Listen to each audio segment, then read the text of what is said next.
Oh, damn. Okay. So I've gained about 3 inches in one session. Holy cow. All right.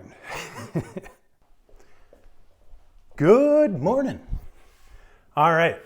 So this week, I'm going to try the world's hardest stretching routine. My mobility sucks. So if I ever want to get that Zercher deadlift or, the real heavy sandbags off the ground, I'm going to need to fix my hamstring mobility. So step one, went to the library, picked up some books. And I have put together what I believe, based off the information in here, is the world's hardest stretching routine. One of the things that all these books, except for this one, turns out it's for old people, all these books have in common is something called PNF, where you basically stretch to your max, tense up, just sort of kill off the stretch reflex a little bit, and then just relax a little bit farther into it, and then just rinse and repeat until you get more and more mobility. Now, Stretch to Win has a pretty good philosophy system, but it's a bit wordy in how to get everything done. Meanwhile, you got Pavel's book over here, always a classic, where it sort of forgoes the entire routine completely and just tells you how to stretch really hard. Stretching Scientifically helps you put together a routine, and Flexible Steel is kind of Relax and Stretch 2.0. It does give you a routine, it doesn't explain itself. These two explain themselves exhaustively. These two are just probably 3 pages on how to actually stretch, followed by a bunch of routines and stretches. We're just going to, 1, identify where I'm at right now, 2, pick a few stretches. One of the things that these 2 books kind of emphasized is focus on multi-joint stretching, which kind of makes sense. I haven't had much luck with just doing hamstring stretches straight up, so we're going to switch over to that and see how it goes. Yeah, and then we're going to put this all together and see how it goes. All right, let's get our initial measurements. Let me put on my short shorts. As we all know, and the science is all agreed on, the shorter the inseam, the higher the performance. So I am maximizing my chances with the world's hardest stretching routine by breaking out the short shorts. Usually, these are reserved for squat day. Let's get an initial hamstring flexibility measurement here.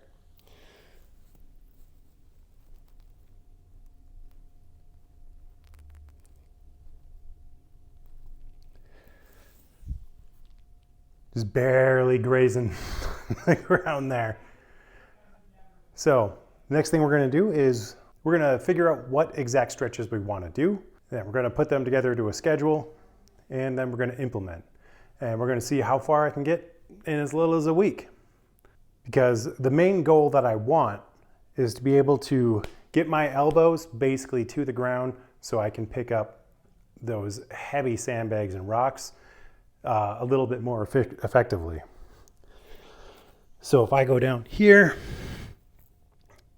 this is about how far I can actually get. We're going to work on fixing that. All right, so one of the first things they want you to do is warm up. Again, they want you to treat it like strength training, which kind of makes sense because you're basically working on like an isometric contraction at the maximum length of your muscle to strengthen it to make it feel a little bit better about relaxing a little bit more. Hopefully it doesn't actually pull apart like that.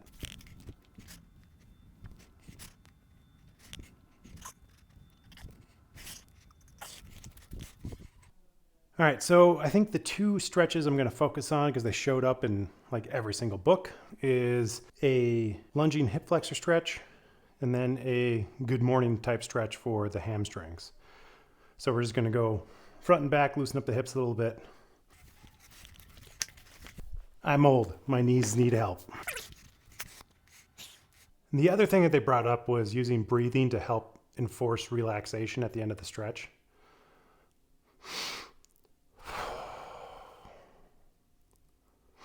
So we tense.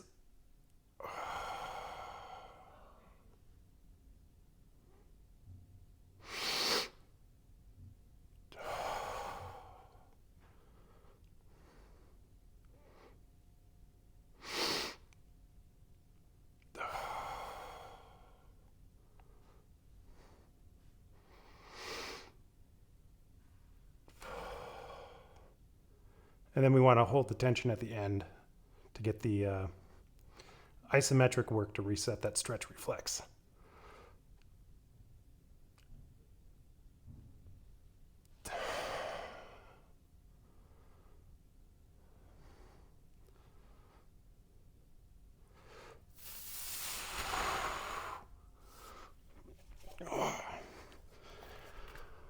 Oh my goodness, I'm already feeling that one.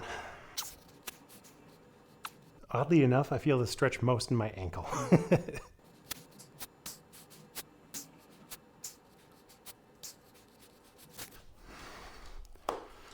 All right, first round of hip flexors done.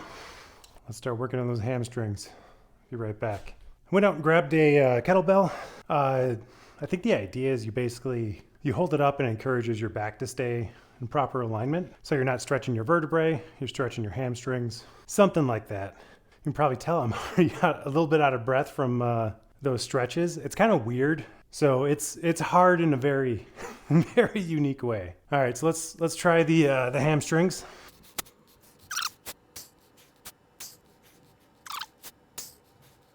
Mess up my squat workout later today.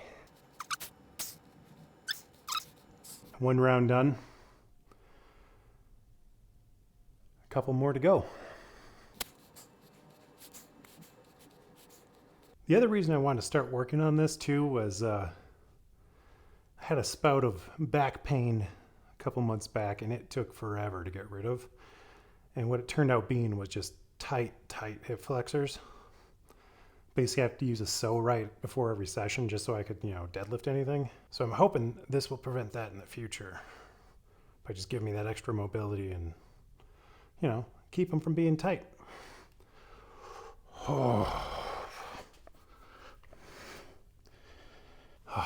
Stretch is so intense, I'm worried about going into the next one.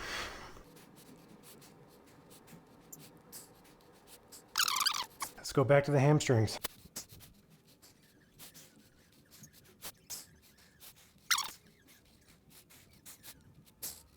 Feeling sore from those.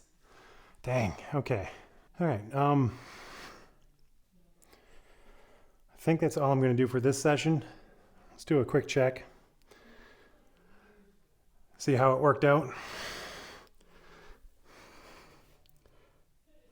Oh damn, okay. So I've gained about 3 inches in one session. Holy cow, all right.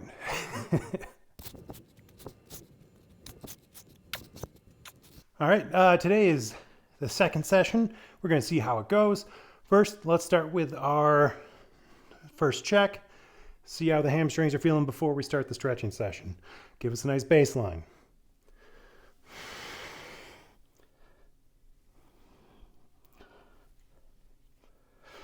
Okay, it looks like we haven't lost much from the last time we did it, so we still have that improvement. Let's start the stretches.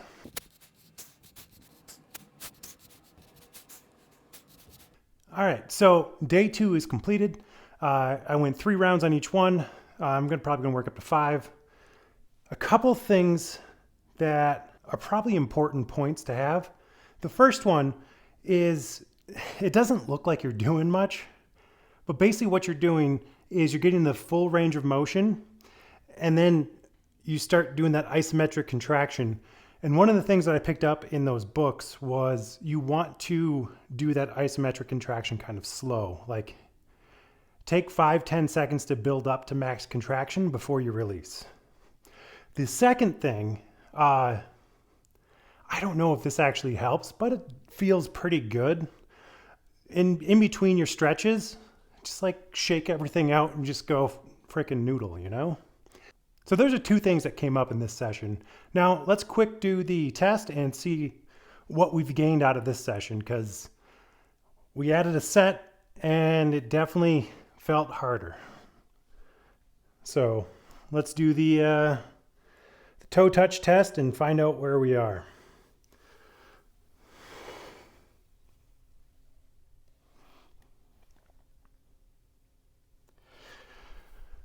All right, so we're almost hands flat. So we've gained another couple inches of ROM on this one. I honestly expected it to have a little bit less of an effect the second time, but apparently I've got a lot of mobility to gain. All right, so I've hit a bit of a snag on my stretching. I hate it. One of the things I'm going to try to do to mix things up is I've been going about 3 weeks focusing on the kneeling hip flexor and the good morning hamstring stretch.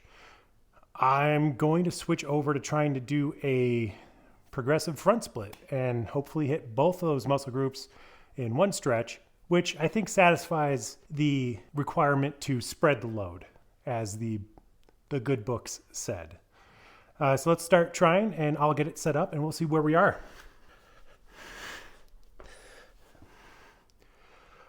Oh, okay.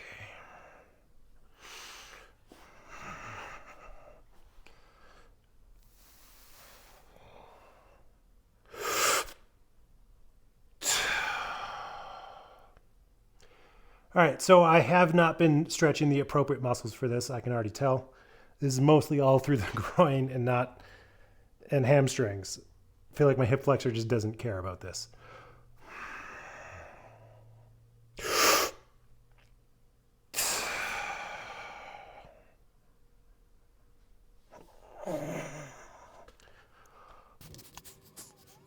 All right, so these are a step up in intensity, apparently.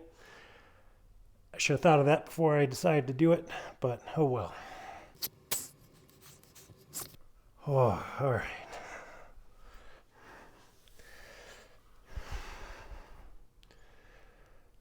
Yoga with Adrian. Why do you do this to yourself in all of your videos? This is miserable. Stretching is terrible.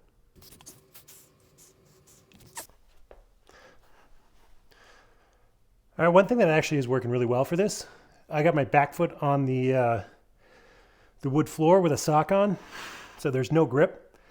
So every time I even think about relaxing, it just sort of digs me deeper.